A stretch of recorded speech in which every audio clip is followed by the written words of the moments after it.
हिंगोलीच्या वसमत तालुक्यातील आसेगाव सर्कल मधील महिला नागरिकांना रुग्णसेवेचा लाभ मिळावा या उद्देशानं अमोल मुळे यांनी मोफत रुग्णवाहिका उपलब्ध करून दिले। सोमवारी सर्व गावकऱ्यांच्या उपस्थितीत आणि मठाधिपती जीवनदास महाराज चुडावेकर, तपस्वी खेडकर बाबा, वेदांताचार्य दिगंबर शिवाचार्य महाराज यांच्या हस्ते रुग्णवाहिकेचे लोकार्पण करण्यात आले। रुग्णवाहिकेचा लोकार्पण सोहळा संपन्न झाल्यावर गावकऱ्यांनी अमोल मुळे यांचे आभार मानले।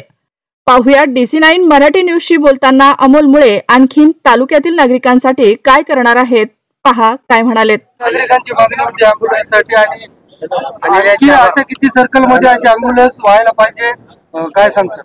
माझं जे मित्रमंडळ आहे त्याच्यात एक आसेगाव नसून सर्कल मधील जे माझ्या 12, 13, 14 गाव आहेत त्या सर्वांचं मत होतं, सरपंच तुम्ही आतापर्यंत बरंचसं करता गावासाठी, तुम्ही गावासाठी मोफत पिठाची गिरणी दिली, तुम्ही गावासाठी तुमच्या गावातल्या महिलांना बियाणं दिलं, तुम्ही तुमच्या गावातल्या महिलांना गावातल्या मुलीच्या लग्नामध्ये सिलाई मशीन दिल्या।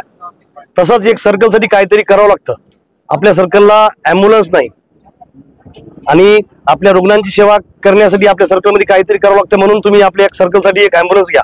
माझ्या सर्व मित्रमंडळाच्या आग्रहास्तव आणि माझ्या सुद्धा मनात होतं की काहीतरी करायचं आणि वेगळं करायचं आणि त्याच्यातून बऱ्याचशा सामान्य माणसाला याचा फायदा झाला पाहिजे असं एक काहीतरी करते, म्हणून मी आज तुमच्या सर्वांच्या समोर एक ॲम्ब्युलन्स या ठिकाणी लोकार्पण केलं। ग्रामीण भागातील रुग्णांना शहरामध्ये येण्यासाठी मोठ्या अडचणी निर्माण होतात। दुसऱ्या सर्कल मध्ये पण अशी ॲम्ब्युलन्स यावी अशी काही तुमची मागणी आहे का?